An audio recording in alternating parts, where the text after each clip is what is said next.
here we are with another one. On this episode of On the Set, I'm checking out The World Is Not Enough, the 19th Bond film starring Pierce Brosnan. So let's get into it.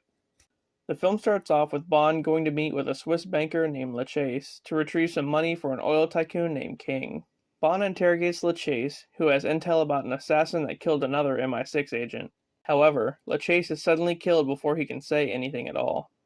Back at MI6 headquarters, the money that Bond got for King ends up being wired with explosives and blows up, killing King. Bond chases the assassin until she escapes in a hot air balloon, but then ends up dying anyway. After that, Bond traces the origin of the money to a terrorist named Renard.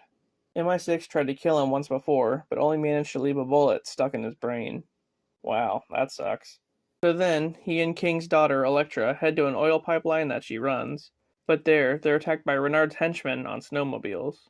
Elektra was captured by Renard once before, a long time ago.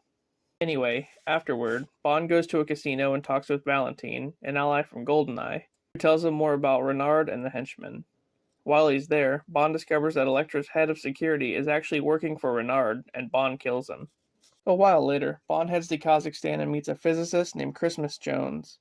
Meanwhile, Renard is there and steals high-grade plutonium from a nuclear bomb and leaves, leaving everyone there to die. But Bond and Jones escape just in time. Around this time, Bond contacts M, the head of MI6, and the one who requested he look after Elektra, and tells her that Elektra may have Stockholm Syndrome about Renard. And I'm sure you know what Stockholm Syndrome is. It's what Harley Quinn has with the Joker. It basically means that she's missing her captor. Just then, an alarm goes off and Bond heads into a pipeline to find the bomb that Renard stole, which is activated. He then escapes right before the pipeline blows up. Afterward, both he and Jones are presumed dead. Later on, it's revealed that Elektra is the one who had her father killed. Something to do with her father using her as bait for Renard. Anyway, in Istanbul, Elektra kidnaps M and Bond recruits Valentine to help get her back. Then they get attacked by Elektra's henchmen and helicopters. Valentine said he had a deal with her at his casino to get a lot of money, masked as her just winning a lot of times, in exchange for his nephew to use a submarine. So the two of them were doing some shady dealings.